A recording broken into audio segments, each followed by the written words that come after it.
আল্লাহু আকবার। খলিফা হারুনুর রশিদ স্ত্রীকে নিয়ে বসে আছেন এরকম এক চাঁদনি রাতে, বসে বসে খোশ গল্প করতে করতে হুট করে আবেগের আতিশয্যে বলে ফেলেছেন। কারণ দেখেন, উপরে এক চাঁদ, পাশে এক চাঁদ, বউরে পাম্পট্টি মারে অনেক সময়। এখন বেচারা আবেগে আপ্লুত হয়ে ফুট করে বলে ফেলেছে, তুমি যদি এই চাঁদের চেয়ে সুন্দরী না হতো, তোমার উপর 3 তালাক। এখন বলেন তো দেখি, বাদশার বউ কি চাঁদের চেয়ে সুন্দর? আপনাদের চাঁদ উঠেছে মাশাআল্লাহ, গোটা পৃথিবী ধরিত্রীকে মিঠে আলোয় ভরিয়ে দিয়েছে, আর বাদশার বউ পাশে বসে থাকে, সামনে একটা কিছুই দেখা যায় না। ঠিক কি ঠিক না? হ্যাঁ, তো তাইলে এখন বলেন, বউ আছে না বউ গেছে? বউ আছে না গেছে? শর্ত অনুযায়ী চাঁদের চেয়ে সুন্দর না হলে 3 তালাক। তো নিশ্চয়ই চাঁদের চেয়ে তো আর সুন্দর না, অতএব তালাক পড়েছে না পড়ে নাই? তালাক তো পড়ে গেছে নিয়ম অনুযায়ী। হ্যাঁ, তালাক ঠেকানোর একটাই মাত্র পন্থা আছে, সেটা হলো বাদশার বেগম সাহেবাকে, ফার্স্ট লেডিকে চাঁদের চেয়েও সুন্দরী হতে হবে। ঠিক কিনা? এখন কিভাবে সুন্দরী প্রমাণ করবে? তো মাসালা বেগম সাহেবাও জানেন যে তালাক তো পড়ে গেছে, তো সাথে সাথে বলছে, ইন্না লিল্লাহ। হারুন, আপনি করলেনটা কি? আপনি তো আমাকে চিরকালের জন্য সরিয়ে দিলেন। তো একটু দূরে সরে বসেছে। তো বাদশাহ বলছেন, শোনো, এটা কাউকে এখনই বলো না, তুমি আর আমি সেপারেট থাকি, সেটা ভিন্ন জিনিস বিধান অনুযায়ী। বাকি আমি আগে বড় আলেম ওলামাদের সাথে পরামর্শ করি, কারণ আল্লাহ তাআলা তাদেরকে আসমানি এলেমের এমন নূর দান করেছেন, বড় ভয়ঙ্কর ভয়ঙ্কর সমস্যার সমাধানও তারা করে ফেলেন। তো এই জন্যে আমি তাদের দ্বারস্থ হই, তাদের কাছে আগে আলোচনা করি, তারপরে যদি দেখি যে আর কোনো রাস্তা নাই, তাহলে আর কি করার, কপাল আমার পোড়া। তো এখন বাদশাহ দেশের বরেণ্য সব আলেম ওলামাকে জমা করলেন, একত্রিত করলেন তার শাহী দরবারে। দরবার হলের মধ্যে এভাবে জমা করে সব বন্ধ করে দিলেন, দরজা টরজা, কেউ আর যেন না জানতে না পারে। ঘটনা পেশ করলেন যে কেউ যদি তার স্ত্রীকে এরকম বলে, তাহলে কি তার বউ থাকবে না যাবে? তালাক হয়েছে কি হয় নাই, কি বলেন আপনারা? তো একজন আবার জিজ্ঞেস করলেন, বাদশাহ নামদার, ঘটনা কি আপনারই নাকি? উনি বলেন, হ্যাঁ, মনে করেন আমারই। তো বলছেন, ধরেন আপনার হোক আর যার হোক, বিধান তো একই। আপনার বেগম সাহেব তো নিশ্চয় চাঁদের চেয়ে সুন্দরী না, এটা আপনিও জানেন। তো অতএব তালাক তো পড়বেই, আমরা কি করব? একজন আলিম, বর্ষিয়ান একজন আলিম, যিনি অনেক বড় একজন ইমামের খাস শাগরিদ ছিলেন, হযরত ইমাম ইয়াকুব ইবনে ইব্রাহিম আল মারুফ বে আবি ইউসুফ রাহিমাহুল্লাহ তাআলা, ইমাম আবু হানিফা রহমতুল্লাহ আলাইহির খাস শাগরিদ। উনি বললেন, বাদশাহ নামদার, তালাক হয় নাই। তিনি বলছে, যারা সিনিয়ররা আছে একটু কটমট করে তাকাচ্ছে, তোমার হুজুর অনেক বড় ছিল, ওনার সাথে কেউ পারতো না, তাই বলে তুমিও কি অনেক বড় হয়ে গেছো নাকি? আমরা সবাই মিলে বললাম, তুমি একটা উল্টায় দিচ্ছ। আসলে বড়দের সাথে থাকলে ছোটও কি হয়ে যায়, বড় হয়ে যায়। এই জন্য আল্লাহওয়ালাদের সোহবত যদি মানুষ অর্জন করে, তাহলে দুনিয়াদার মানুষও আল্লাহওয়ালা হয়ে যায়। ঠিক কি ঠিক না? হ্যাঁ, আখেরাত বিমুখ মানুষও আখেরাতমুখী হয়ে যায়, শয়তানের বন্ধু মানুষও আল্লাহওয়ালা হয়ে যায়। ঠিক কিনা? এখন কটমট করে তাকাচ্ছে। আবার একজন বললেন, দলিল দেন। একটা কথা বললেই তো হয় না, দলিল দেন। না গুফতি না দারাদ কাছে বাতুকার, না গুফতি না দারাদ কাছে বাতুকার, বলে কিঞ্চু গুফতি দলিল আসবিয়ার। কথা যতক্ষণ বলো নাই, কেউ তোমার কাছে কোনো দলিল চাইবে না, কারোর সাথে তোমার কোনো লেনদেন নাই। কিন্তু যদি কথা বলে ফেলো, দলিল দেওয়া লাগবে কি লাগবে না? দলিল দেন। এখন হযরত ইমাম আবু ইউসুফ রাহমাতুল্লাহ আলাইহি দলিল দিচ্ছেন। দলিল দেওয়ার আগে বললেন, আমি দলিল দিই, আমি তো ছোট মানুষ, আপনাদের দৃষ্টিতে যদি ভুল হয় ঠিক করে দিয়েন। আপনারা জানেন মানুষকে আরবিতে বলে ইনসান, কি বলে? পূর্ণিমার চাঁদকে আরবিতে বলে বাদর। কি বলে? বাদর, বাদর। এখন হযরত ইমাম আবু ইউসুফ রাহমাতুল্লাহ আলাইহি কোরআনে কারীমের সেই বিখ্যাত সূরা তেলাওয়াত শুরু করে দিলেন। বিসমিল্লাহির রহমানির রহিম ওয়াত-তিন ওয়াজ-যাইতুন ওয়া তুর সিনিন ওয়া হাযাল বালাদিল আমিন লাকাদ খালাকনাল বাদরা ফি আহসানি তাকওয়িম। ঠিক আছে, অনেকে লোকমা দিয়েছে ওখানে উপস্থিত। লাকাদ খালাকনাল ইনসানা, বড় বড় কথা বলে এত ছোট্ট সূরায় ভুল করে। কিন্তু যারা আসলে বর্ষিয়ান মুরব্বী আছেন তারা বুঝে ফেলেছেন বেটা কি বলেছে। ঠিক কি ঠিক না? আসমান বানিয়েছেন কে? জমিন বানিয়েছেন কে? চাঁদ বানিয়েছেন কে? সূর্য বানিয়েছেন কে? জিন এবং ইনসানকে বানিয়েছেন জোরে বলুন কে? কার ডিজাইনটা বেশি সুন্দর, কাকে কোন আকৃতিতে তৈরি করেছেন সবচেয়ে বেশি ভালো জানেন কে? সেই রব্বুল আলামিন কয়েকটি বিষয়ের কসম খেয়ে তারপরে বলেন লাকাদ খালাকনাল ইনসানা ফি আহসানি তাকওয়িম, নিশ্চয় আমি মানুষকে সবচেয়ে সুন্দর আদলে সবচেয়ে সুন্দর কাঠামো দিয়ে তৈরি করেছি। অতএব আল্লাহ রাব্বুল আলামিন বলেছেন সবচেয়ে সুন্দর কাঠামো আর আদলের অধিকারী হলো মানুষ। চাঁদের কথা তিনি বলেননি। বাদশার স্ত্রীও একজন মানুষ, অতএব বাদশার স্ত্রী অবশ্যই অবশ্যই চাঁদের চেয়েও বেশি সুন্দর। শুধু আলো হলেই সুন্দর হয় নাকি আরো অনেক কিছুর দরকার আছে? বলেন না কেন? শুধু আলোর নামই সুন্দর না আরো কিছু আছে? জোনাকি পোকার পিছন দিক দিয়ে তো ফুরুত ফুরুত করে জ্বলে, তাই বলে কি খুব সুন্দর নাকি? হ্যাঁ, কয় না কেন? এই জন্য মাওলা জানিয়ে দিলেন সবচেয়ে সুন্দর কাঠামোর অধিকারী কে? আরো আসতে, কত সুন্দর অধিকারী, কত সুন্দর কাঠামো দিয়ে বানিয়েছেন, কত বড় সম্মান দান করেছেন। সূরা নূরের ৪৫ নম্বর আয়াতে রব্বুল আলামিন ইরশাদ করেন ফামিনহুম মান ইয়ামশি আলা বাতনি, নিশ্চয়ই আল্লাহ তাআলা পৃথিবীতে যত বিচরণকারী প্রাণী আছেন সব কিছুকে তৈরি করেছেন পানি দিয়ে। তারপর বলেন এদের মধ্যে কাউকে কাউকে তৈরি করেছি তারা চলাফেরা করে পেটের উপর। কিসের উপর? হাঁটে। মানে সরীসৃপ জাতীয় প্রাণী যা আছে, যদিও হাত পা থাকুক আর না থাকুক পেটটা মাটিতে লেগে থাকে, ঠিক কিনা? সাপ, কেঁচো, বিচ্ছু, চেলা। চেলার হাত পা আছে ৪৪টা। কয়টা? হুজুর গুন্না দেখছুই? গুনে দেখি নাই, কিতাবেই আছে। ওটার নাম হলো আরবাউ ওয়া আরবাঈন আরবিতে, মানে দুদাতুন যাতু আরবাঈন ওয়া আরবাঈন, ৪৪ পদ বিশিষ্ট পোকা।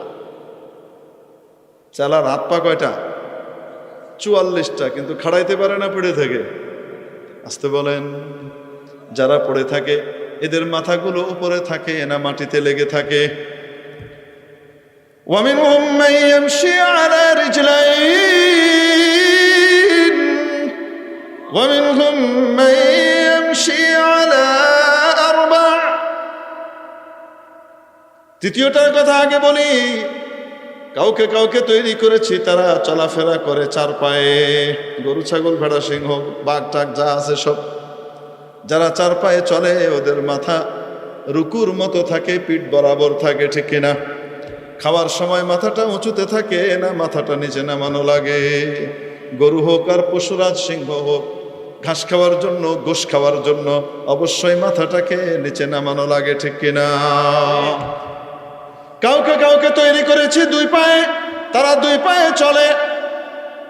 যেমন আমি আপনি, পৃথিবীর যত পাখিকুল আছে, পক্ষীকুল আছে, হাঁস মুরগি এরা সব কয় পায়ে চলে। খাওয়ার সময় বলেন পাখি টাখি যা আছে এদের মুখটা উপরে থাকে না নিচে লাগাইতে হয়? আমাকে আপনাকে রব্বুল আলামিন বানালেন মাথাটা কি নিচের দিকে না উপরের দিকে?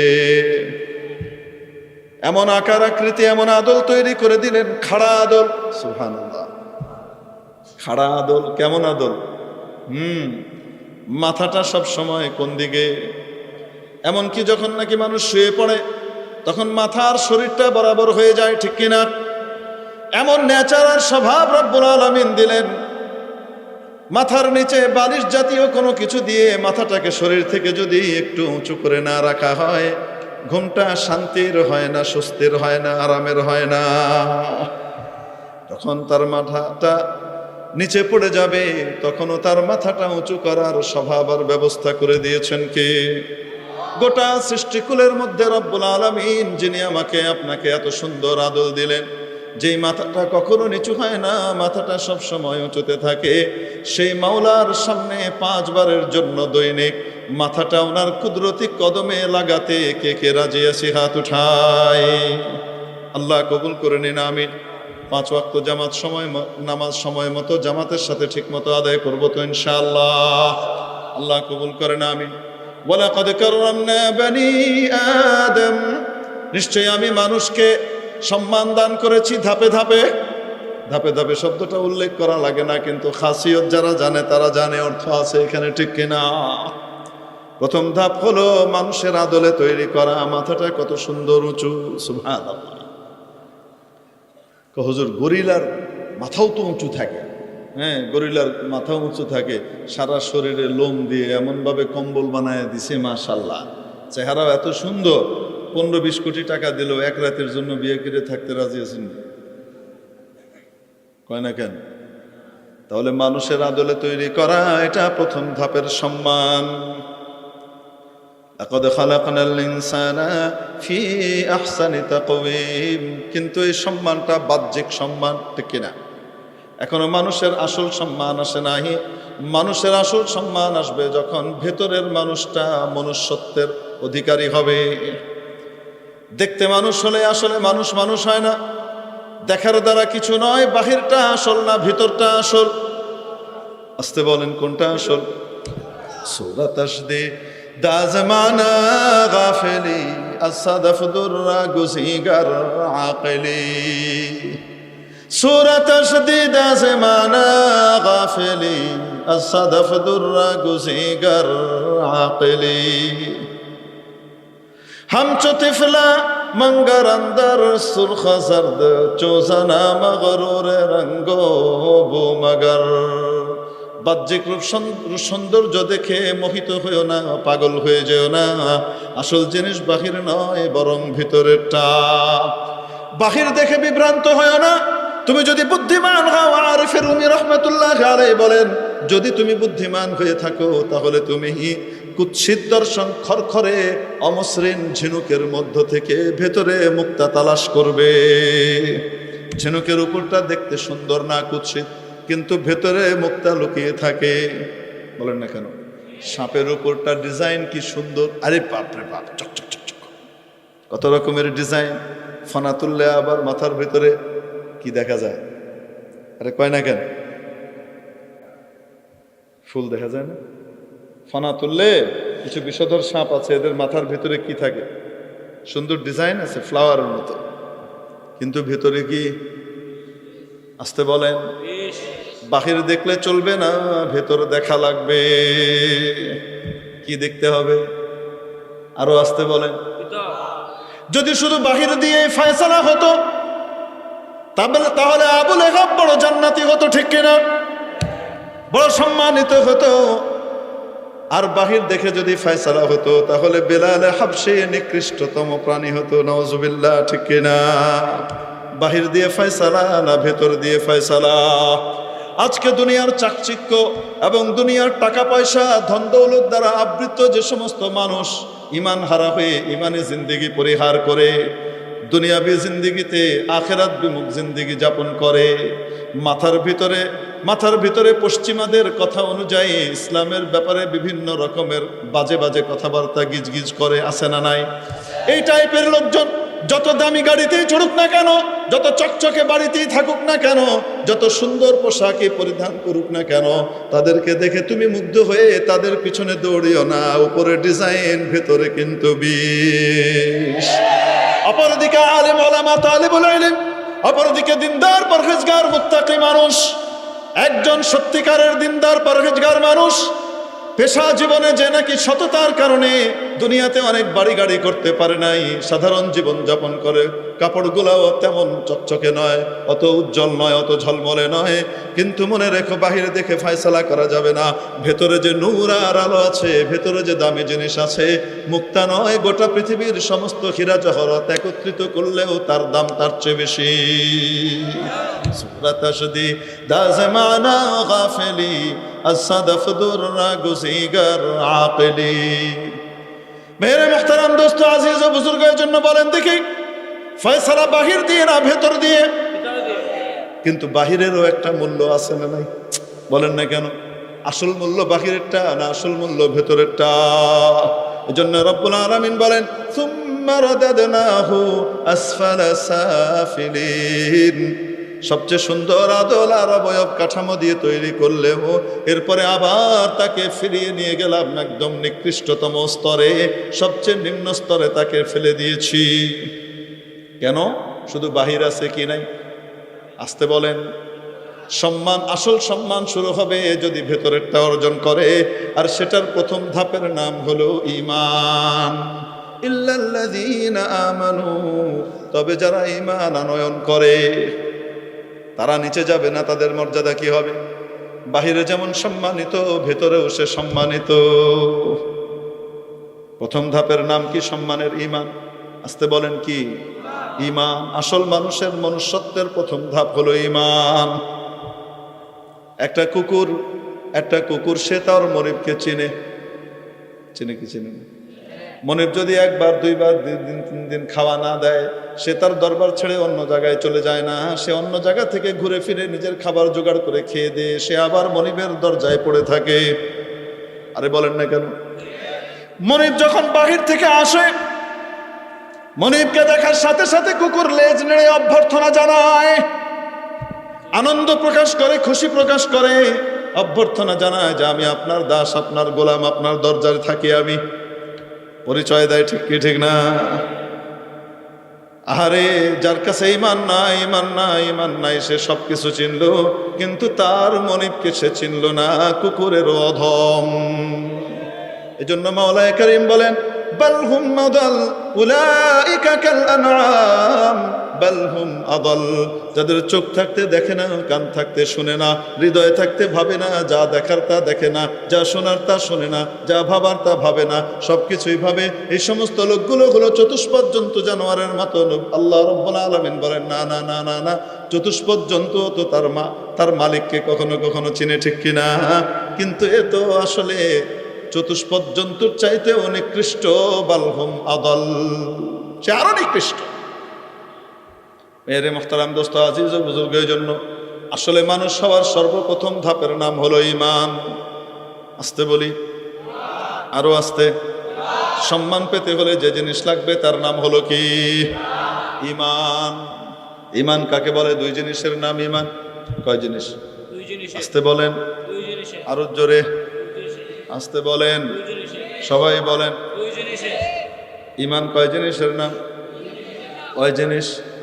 নুরানি মাকতবের মতো আমরা সবক পড়ি, আসেন। বুঝে আছে না নাই? যেন ভুলে না যায়। ঈমান মৌলিকভাবে সংক্ষেপে কয় জিনিসের নাম? 2 জিনিসের নাম। 1 নম্বর হলো আমানতু বিল্লাহি কামা হুয়া বিআসমাইহি ওয়া সিফাতিহি। আল্লাহ তার নাম এবং গুণাবলী সহকারে যেমন আছেন আমি তেমনি আল্লাহর উপরে ঈমান আনলাম। আল্লাহ যেমন আছেন আমি তেমনি তার উপরে কি আনলাম? ওয়াহদাহু লা শারীকা লাহ, তিনি ছাড়া আর কোনো মাবুদ নাই, তার সাথে অংশীদার, তার তুলনীয়, তার মতো পূজনীয় আর কেউ পৃথিবীতে নাই, কোথাও নাই, ঠিক কি ঠিক না? আল্লাহর উপরে ঈমান আনলাম, যেমন তিনি আছেন তার সকল নাম এবং গুণাবলীগুলো সহকারে। কয় নম্বর গেল? আরো আসতে। 1 নাম্বার। কয় নম্বর গেল? 1 নাম্বার। ওয়া কাবিলতু জামিআ আহকামিহি ওয়া আরকানিহি। এই অংশটা বোঝার জন্য দেখেন, Hajipur Nasiruddin memorial high school ছাত্ররা পড়ে কি পড়ে না? আছে না নাই? মনে করেন একটা ক্লাসের মধ্যে 50 জন ছাত্র। কয়জন? 50 জন ছাত্রছাত্রী আছে। ইন্সপেক্টর আসলেন তদারকি করার জন্য, জেলা শিক্ষা অফিসার এসেছেন দেখার জন্য। এসে জিজ্ঞেস করলেন সবাই আছে? সবাই আছে, এই উত্তরটা দিতে হলে কয়জন থাকা লাগবে বলেন না কেন? যদি 40 জন থাকে, মাত্র 10 জন নাই, বলা যাবে সবাই আছে? হ্যাঁ, 45 জন আছে, মাত্র 5 জন নাই, বলা যাবে সবাই আছে? 49 জন আছে, একজন নাই, তো হতেই পারে, বলা যাবে সবাই আছে? সবাই আছে বলতে হলে 50 জনের মধ্যে কয়জন থাকতে হবে? 100 জনের মধ্যে কয়জন থাকতে হবে? 100 জনই থাকতে হবে, ঠিক কি ঠিক না? وقبلت جميع أحكامه وأركانه, আল্লাহর পক্ষ থেকে যত বিধিবিধান এসেছে সমস্ত বিধিবিধানকে আমি মনে প্রাণে বিশ্বাস করে নিলাম। আল্লাহর সমস্ত বিধিবিধান সত্য, সঠিক, বাস্তবসম্মত, মানব দানবের মুক্তি কল্যাণের একমাত্র পথপন্থা, এটা মনে প্রাণে আমি স্বীকার করে নিলাম। সমস্ত বিধিবিধান, জামিয়া আহকাম। এখন বলেন দেখি, আল্লাহর বিধিবিধান সবগুলা মানি, শুধু একটা নিয়ে সন্দেহ আছে, ঈমান আছে?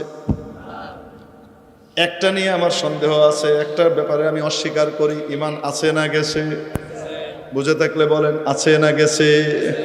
একজন মানুষ নামাজ পড়ে 5 ওয়াক্ত, কপালের মধ্যে দাগ পড়ে গেছে, বছর বছর হজ করে, উমরা করে, তসবিহ টিপে দোয়া করে, তারপরে সব রকমের নেক আমলগুলো করে, কোনোটা বাদ দেয় না, কিন্তু নামাজের ব্যাপারে তার, নামাজ পড়া সত্ত্বেও তার ধারণা হলো খামাখা আল্লাহ নামাজটা দিয়েছেন, কোনো দরকার নাই, টাইম ওয়েস্ট। কত কাজ আমাদের, অকাজের মানুষ যারা কাজ টাজ নাই, রিটায়ারমেন্টে গেছে, তারা নামাজ পড়বে। আমাদের মতো দায়িত্বশীল গুরুত্বপূর্ণ কাজে নিয়োজিত মানুষরা নামাজ পড়ে সময় নষ্ট করা, এটা খামাখা আল্লাহ দিয়েছে। নজরুল্লাহ বলবেন না?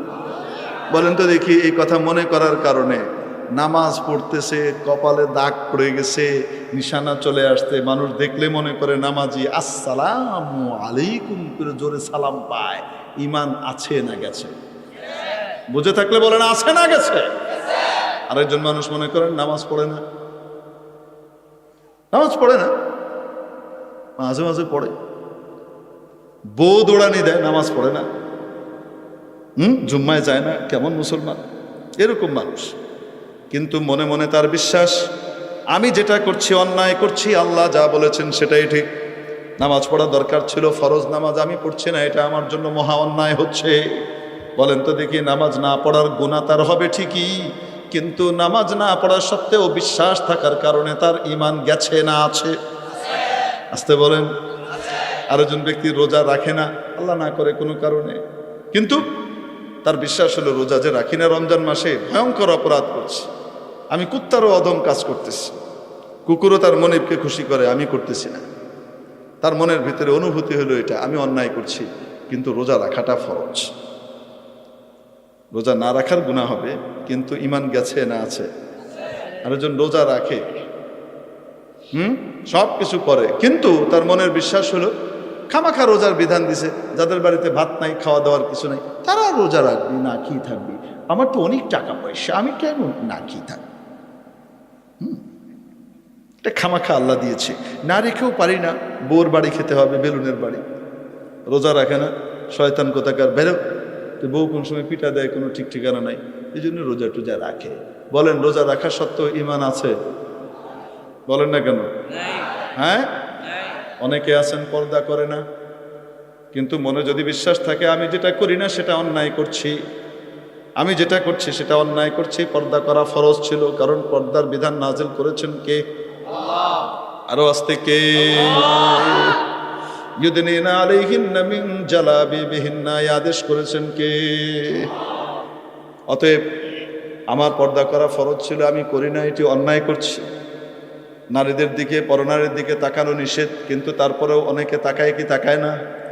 হ্যাঁ, তাকানো হারাম, তারপরেও তাকায়, তো মনে মনে বলে তাকাচ্ছি, এটা অন্যায় করছি, আল্লাহ যেটা বলেছেন সেটাই ঠিক। উল্টা কাজটা করার গুনাহ হয়তো হবে, গুনাহ তো হবে, কিন্তু ঈমান গেছে না আছে? হ্যাঁ, আর যদি মনে করেন দাড়ি আছে, টুপি আছে, বছর বছর হজ আছে, সব কিছু আছে, আর মনে মনে এবং মানুষের কাছে বলেও বেড়ায় মাঝে মাঝে, এই খামাখাই পর্দার বিধান দিয়ে মোল্লারা মানুষদেরকে বক্স বন্দি করে দিচ্ছে, আর নারী অধিকার হরণ হচ্ছে, তাদেরকে বস্তার মধ্যে ঢুকিয়ে দিচ্ছে, এটা কি কোনো কথা হলো? পাশ্চাত্যের পচা মাথার কথা শুনে তার মাথার ভিতরেও কি ধরছে? পচন ধরছে। ঠিক কি ঠিক না? এখন বলেন তো দেখি, এরকম মুসলমানের ইমান আছে না গেছে? হুজুর বললেও গেছে, না বললেও গেছে। আরে কয় না কেন? অনেক সময় বলে না, হুজুর আপনার ইমান আর কুফর এটা কি আপনাদের হাতে, মানুষের হাতে? এটা তো আল্লাহ জানে কি বড় ইমানদার। তো আল্লাহ তো নীতিমালা ঘোষণা করেছেন, ঠিক কি ঠিক না? মোল্লা তো আর ঘোষণা করেনি, মোল্লা তো আল্লাহটাই বলে। কোরআনের কোন সুস্পষ্ট বিধানকে যদি, ইসলামের কোন সুস্পষ্ট বিধানকে যদি কেউ অস্বীকার করে, তার ইমান থাকে না যায়। খবরও নাই যে সে বেঈমান, নিজেকে বড় মুমিন মনে করে। মেরে মুহতারাম দোস্ত, আজিজ বুজুর্গ, ওই জমানায় ওই যুগেও হযরত সৈয়দ আতাউল্লাহ শাহ বুখারী, আল্লামা সৈয়দ আনোয়ার শাহ কাশ্মীরি এবং হযরত শাহ সানাউল্লাহ অমৃতসরী রহমতুল্লাহ আলাইহিম আজমাইন, এনারা ঝাঁপিয়ে পড়লেন। ওই বেটার বাড়িও পাঞ্জাব, হযরত সানাউল্লাহ অমৃতসরীর বাড়িও ছিল পাঞ্জাব, অমৃতসর জেলা। এখন বিতর্কের ব্যবস্থা হয়েছে, এইদিকে পার্টি আর এদিকে আলেম ওলামার দল, জামাত। বিতর্ক হবে, সে আসল নবী না নকল নবী, এটার সে কি করবে? প্রমাণ দেবে। দুই পাশে দাঁড়িয়ে আছে, বসেছে। এই অবস্থাতে হযরত শাহ সানাউল্লাহ অমৃতসরী রহমতুল্লাহ আলাইহ, কেউ এটাকে শাহ আতাউল্লাহ শাহ বুখারী রহমতুল্লাহ আলাইহির দিকে লাগায়, এটা বুখারী রহমতুল্লাহ আলাইহির ঘটনা না। ওনার অনেক অবদান আছে, কিন্তু এই ঘটনাটা শাহ সানাউল্লাহ অমৃতসরী রহমতুল্লাহ আলাইহির ঘটনা। তো উনি বললেন, আল্লাহ তাআলার রীতি হলো পরবর্তী নবীর বিবরণ আগের নবীর কাছে দিয়ে দেন। আগের নবী পরবর্তী নবীর ব্যাপারে কি দেন? সংবাদ দিয়ে যান যে পরে একজন নবী আসছে এমন এমন, যেন মানুষ তাকে চিনতে ভুল না করে। তো তুমি যে নবী, তো তোমার আগের নবী, তোমার ব্যাপারে সুসংবাদ দেওয়ার কথা ছিল যে তুমি নবী হবা। তো তোমার একটু আমাদেরকে দেখিয়ে দাও দেখি যে তোমার ব্যাপারে গোলাম আহমদ নবী হবে, এই জাতীয় কোনো একটা কথা আগে আছে, এরকম একটা কিছু দেখিয়ে দাও। না হলে তো তুমি নবী কেমনে বুঝবো, কেমনে? তুমি তো বাটপার। পরে সে বলে, না না না, আমার কথা আছে তো। কোথায় আছে? কোরআন শরীফেই আছে। হ্যাঁ, কোরআন শরীফে কই আছে? সূরা সফের মধ্যে আছে। কি আছে? وَإِذْ قَالَ عِيسَى ابْنُ مَرْيَمَ يَا بَنِي إِسْرَائِيلَ إِنِّي رَسُولُ اللَّهِ إِلَيْكُمْ مُصَدِّقًا لِمَا بَيْنَ يَدَيَّ مِنَ التَّوْرَاةِ وَمُبَشِّرًا بِرَسُولٍ يَأْتِي مِن بَعْدِي اسْمُهُ أَحْمَدُ يَأْتِي مِن بَعْدِ اسْمُهُ أَحْمَدُ। স্মরণযোগ্য সে মুহূর্তটি যখন হযরত ঈসা বললেন, তার আগে আপনারা জানেন, বলেন তো আমার আল্লাহর নাম কয়টি? আরো আসতে। আল্লাহর নাম যেমন ৯৯টি, একাধিক বরং বহু, ঠিক তেমনি ভাবে আমার আপনার নবীজির নামও বহু নাম, ঠিক কি ঠিক না? ওনার নাম মোহাম্মদ। দুনিয়াতে আসমানে সবাই ওনাকে চিনে আহমদ নামে। কি নামে? আসতে বলুন। আসমানে ওনার নাম আহমদ, জমিনে ওনার নাম মোহাম্মদ। ঠিক তেমনি ভাবে ওনার নাম বশির, ওনার নাম নদীর। বুঝাতে পারি নাই? অনেক নাম আছে ওনার নাম ইয়াসিন, ওনার নাম তহা। আল্লাহু আকবার। এখন ও বেটা বলে, এই যে এই আয়াতের ভিতরে আল্লাহ বলছেন স্মরণযোগ্য সেই মুহূর্তটি যখন ঈসা ইবনে মারিয়াম তনয় ঈসা বললেন, ঈসা আলাইহিস সালাম তার উম্মতদেরকে বলছেন, ইনজিলে এই কথা আছে, কিন্তু ওরা বিকৃত করেছে। আল্লাহ বলছেন ছিল এখানে। কি বললেন তিনি? তিনি বললেন, আমি তোমাদের কাছে রসূল হিসেবে এসেছি পূর্ববর্তী কিতাব তাওরাতকে সত্যায়নকারী হিসাবে। পূর্ববর্তী নবী হযরত মুসার কাছে যে কিতাব এসেছিল তাওরাত, সেই তাওরাতের সত্যায়নকারী। ওয়া মুবাশশিরাম বিরাসূলিন ইয়াতি মিন বাদি, এবং আমার পরে যে রসূল আসছেন সেই রসূলের সুসংবাদ প্রদানকারী হিসাবে, যেই রসূলের নাম হবে আহমদ। কি নাম? গোলাম মাহমুদ জি, আমার সুসংবাদ দেওয়া আছে। কি দেওয়া আছে? হযরত সানাউল্লাহ অমৃতসরী রহমতুল্লাহ আলাইহি দাঁড়িয়ে বললেন, এখানে তো আহমদের কথা বলা হয়েছে, তোর নাম তো গোলাম আহমদ। এখানে কার নাম বলা হয়েছে? তোর নাম কি? গোলাম আহমদ। সে বলে আচ্ছা ঠিক আছে, আমার নাম আগে গোলাম আহমদ ছিল, জয়নুল আবদিন ছিলাম, চেঞ্জ করে দিলাম, এখন আর আমার নাম গোলাম আহমদ না, আমার নাম এখন আহমদ, গোলাম কেটে দিলাম। শুরু দিয়ে কি করলাম? গোলাম কেটে দিলাম। এখন আছে কি? আহমদ। হযরত সানাউল্লাহ আমরুসারি রহমতুল্লাহ আলাইহি দাঁড়িয়েছেন, উনি দাঁড়িয়ে বলছেন ঠিক আছে, তুই নীতি দাঁড় করাইছিস একটা, তোর নামের শুরু অংশ বাদ দিয়ে এখন শেষ অংশ আছে, বাকিটা বাদ। তো শোন, এবার আমার নামও সানাউল্লাহ, আমার নামের প্রথম অংশ সানা, দ্বিতীয় অংশ আল্লাহ। তা আমি আমারটা বাদ দিয়ে দিলাম, প্রথমটা সানা বাদ দিছি, আছে কি? তা আমি আল্লাহ হয়ে ঘোষণা করতেছি, তোর মতো বেতমিজ রে আমি নবুয়ত দিইনি। বাতিল ফেরকার জবাব তাদের কথার ভেতরেই থাকে। বাতিল ফেরকার জবাবের জন্য এদিক ওদিক দৌড়ানো লাগে না, বাতিল ফেরকার জবাব তার কথার ভেতরে লুকিয়ে থাকে, একটু খেয়াল করলেই পাওয়া যায়, ঠিক কিনা? মেরে মুখতারাম দোস্ত আজিজ ও বুজুর্গের জন্য বলেন, আলেম ওলামারা সকলকে ধরিয়ে দিবে কেনা ইমান লুটেরার কাছ থেকে সাবধান। তাহলে বলেন দেখি, ফাঁদে পা দিব আমরা? এমন বেকুবের বেকুব, মানে শয়তান কারে কয়। তাকে জিজ্ঞেস করছে, তুমি যে নবী, তোমার তো অলৌকিক কিছু থাকার কথা, অলৌকিক জিনিস তোমার কি আছে? তোমার মুজিজাটা কি? নবীর অলৌকিক বিষয়কে কি বলে? মুজিজা। ওলিদের অলৌকিক বিষয়কে বলা হয় কারামাত। তো তোমার অলৌকিক বিষয়টা কি, একটু দেখাও দেখি। সে কয় আমারও মুজিজা আছে। কি? মেয়েদের যেমন মাসিক হয়, আমারও সামনে দিয়ে এরম হয়। এটা মুজিজা? কয় না কেন? এত তো অসুস্থ, বলেন না কেন? এরকম অসুস্থ পাগল রেনি আল্লাহ তাআলা নবুয়ত দান করছে। মেরে মুহতারাম দোস্ত, হ্যাঁ, এই জন্য এই সমস্ত ধোঁকাবাজদের কাছ থেকে সাবধান থাকার দরকার আছে না নাই? এদেশে হিন্দু আছে কিনা? এদেশে খ্রিস্টান আছে কিনা? এদেশে বৌদ্ধ আছে কিনা? কোনো দিন আলেম ওলামাদেরকে দেখেছেন এ কথা বলতে যে সরকারিভাবে তাদেরকে অমুসলিম ঘোষণা করো? বলেন না কেন? বলেছেন? বলে নাই। ব্যাপারে কেন বলে? প্রশ্ন আসে কি আসে না? তাদের ব্যাপারে কেন দাবি তোলা হয়? বলবো, একটু বোঝানোর জন্য বলি। আপনাদের যদি বাজারে খ্রিস্টান আছে, ইহুদি আছে, বৌদ্ধ আছে, তারা শুয়োর খায় কি খায় না? তোর জন্য কোনো কসাই যদি শুয়োরের গোশত রাখে, এটা কি সাংবিধানিকভাবে নিষিদ্ধ? মোটেও নিষিদ্ধ না। যে কেউ শুয়োরের গোশত বিক্রি করতে পারে, কিন্তু লেখা থাকবে কি? কয় না কেন? এটা কিসের গোশত? শুয়োরের গোশত, এটা জানতে হবে। চাইনিজরা কুত্তা খায় খুব, কত সাপ ব্যাঙ বিচ্ছু যা আছে সব খায়, তো কুত্তাও খায়। এখন কুত্তাও যদি কেউ জবাই করে লটকায় রাখে, কুকুরের গোশত বিক্রি করা কি অবৈধ না বৈধ মনে করে? কিন্তু যদি কেউ খাসির গোশতের বাজারের ভিতরে কুত্তা আর শুয়োর লটকায় থুয়ে দিছে, খাসি করে বিক্রি করে, বলেন না কেন? শুধু অবৈধ, শুধু অবৈধ। এরকম একটা ধরা আপনাদের নরসিংদীতে পড়লে রাখবেন এটারে? এটা তো গণপুটুনিতে খালাস হয়ে যাবে পুলিশের কাছে যাওয়ার আগে, ঠিক কি ঠিক না? হিন্দু, বৌদ্ধ, খ্রিস্টান তারা কোনো সময় দাবি করে না তারা মুসলমান, ঠিক কি ঠিক না? তারা অমুসলিম হিসেবে আছে। আমরাও বলি অমুসলিম, তারা এই দেশে অমুসলিম হিসেবেই থাকবে, আমাদের তাদের থাকতে কোনো বাধা নাই। তাদের নামের শেষে এটাই উল্লেখ করে দেওয়া হোক, আর দরকার নাই, ঠিক কি ঠিক না? এটাই জানানো হোক তারা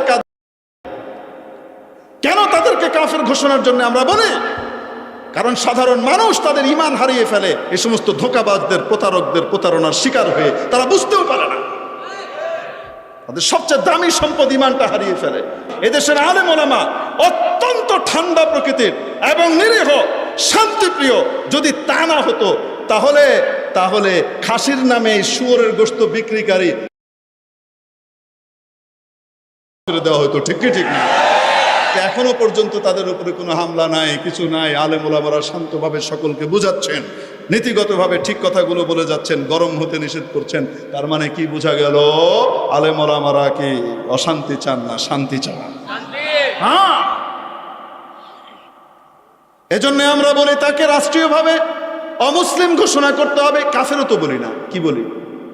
অমুসলিম ঘোষণা করতে হবে। হারাম শরীফ এটি একটি পবিত্র জায়গা। এটার পবিত্রতা হলো এমন, আল্লাহ রাব্বুল আলামিন কোরআনে কারীমের মাধ্যমে নবীজির মাধ্যমে জানিয়ে দিয়েছেন এখানে কোনো কাফের প্রবেশ করবে না, এখানে কোনো অমুসলিম প্রবেশ করতে পারবে না। কারণ ইন্নামাল মুশরিকুনা নাজাস ফালা ইয়াকরাবুল মাসজিদাল হারাম বা'দা আমিহিম হাযা। নিশ্চয়ই মুশরিকরা নাপাক, শারীরিকভাবে নাপাক নয়, কোন দিক থেকে? চেতনাগতভাবে নাপাক। এই নাপাকরা কখনো মসজিদে হারামের কাছেও যেন না আসে, আল্লাহর আদেশ, নবীজিও নিষেধ করেছেন। ঠিক কি ঠিক না? এখন বলেন তো দেখি, এরা মুসলমান নাম ধারণ করে নাম দিয়ে রেখেছে আহমদিয়া মুসলিম জামাত। কি লেখা? আহমদিয়া মুসলিম জামাত। মানুষ মনে করে মুসলমান, আর মুসলিম হিসেবে দেখিয়ে পাসপোর্ট দিয়ে তারা কোথায় যায়? হজের নামে, ওমরার নামে হারাম শরীফে যায়, হারাম শরীফের পবিত্রতাকে কলুষিত করে। মেরে মুহতারাম দোস্ত আজিজ ও বুজুর্গ, এই জন্য বলছিলাম, বলেন তো দেখি মানুষের ইমানের দাম আছে না নাই? ইমান কাকে বলে? কয় পার্সেন্ট বিধান মানার নাম ইমান? বলেন দেখি। 100-তে 100% বিধানকে মনে প্রাণে স্বীকার করে নেবার নাম হলো, আরো আস্তে, ইমানের দ্বারা মানুষের দাম কেমন বেড়ে যায়। একজন ইমানদার যদি দুনিয়াতে বিদ্যমান থাকে, পৃথিবীর মৃত্যু ঘটবে না।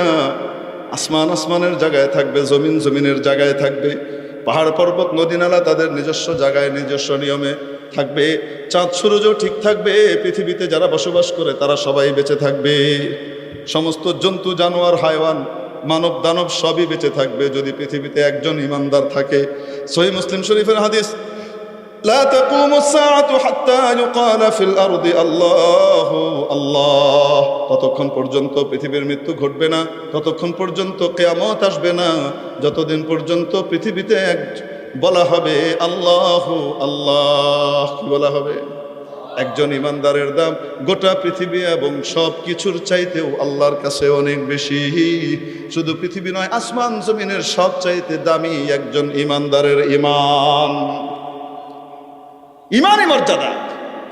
আর যদি ইমানের সাথে সাথে ভেতরের এই চেতনাকে বাস্তবায়নও সে করে, যেটাকে নেক আমল বলে, আল্লাহর হুকুম নবীর তরিকা অনুযায়ী নিজের জীবনের প্রতিটি কাজ সম্পাদন করে, সুবহানাল্লাহ, যদি কেউ করে তার মর্যাদা বেড়ে যায়, আরো বেড়ে যায়, আরো বেড়ে যায়। কত বাড়ে, কত বাড়ে, কত বাড়ে বলবো? গোটা পৃথিবীর সবচাইতে সেরা যে দল, সেরা যে টিম, সে সেই টিমের মেম্বারশিপ লাভ করে। সূরা বাইয়িনার মধ্যে রব্বুল আলামিন বলেন, ইন্নাল্লাযীনা আমানু ওয়া আমিলুস সালিহাতি উলাইকা হুম খায়রুল বারিয়াহ। নিশ্চয়ই যারা ঈমান আনে এবং নেক আমল করে, নেক আমল মানে হলো নবীর তরিকায় কি করে? কাজ করে, আল্লাহর দেওয়া স্যাম্পল অনুযায়ী জীবন কাটায়, তারা কারা? তারা হলো এই গোটা ধরিত্রীর মধ্যে সবচাইতে সেরা, সবচেয়ে সেরা, সকল সৃষ্টির মধ্যে সবচেয়ে সেরা, সুবহানাল্লাহ। সেরা টিমের সদস্য পদ লাভ করে সে, সুবহানাল্লাহ বলবেন না? শুধু মানুষ হওয়ার কারণে একদম ছিল, ভেতরে মানুষ হওয়ার কারণে, ঈমান আনার কারণে দাম সাথে সাথে ধাই করে বেড়ে গেল। এবং তার পাশাপাশি আখিরাতের তো আরো অনেক আছে ফজিলত, এগুলো এখন বলার সময় নেই। তারপরে যদি ওটাকে বাস্তবায়ন করে, ঈমানের সাথে নেক আমল করে, আল্লাহু আকবার, তাহলে সে সেরা টিমের সদস্য পদ লাভ করে, সৃষ্টির সেরাদের অন্তর্ভুক্ত সে হয়ে যায়, সুবহানাল্লাহ। আল্লাহ কবুল করেন বলি আমিন। অতএব ইঞ্জিনিয়ার হই, ডাক্তার হই, পেশাজীবী হই, ব্যারিস্টার হই, মিনিস্টার হই, বিচারপতি হই, সাধারণ নাগরিক হই, যে হই না কেন, নেক আমলের সাথে আমাদের জীবন কাটাবো, সেরা দলের সদস্য পদ লাভ করব। এদের চাইতেও দামি গ্রুপ জামাত আছে, কিন্তু তাদের আল্লাহ বলেন, ইয়ারফাইল্লাহুল্লাযীনা আমানু মিনকুম ওয়াল্লাযীনা উতুল ইলমা দারাজাত।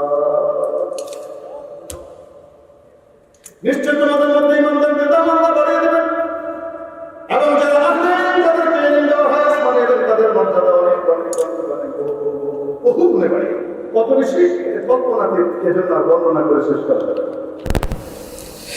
তাদের মধ্যেও সেরাদের সেরা। গোটা পৃথিবীর মধ্যে যদি কেউ চায় সেরাদের সেরাকে দেখতে চায়, তাহলেও নবীজি আমাদেরকে জানিয়ে দিয়েছেন। বলবো কিনা? বলবো? আরো আসতে বলেন। বলবো।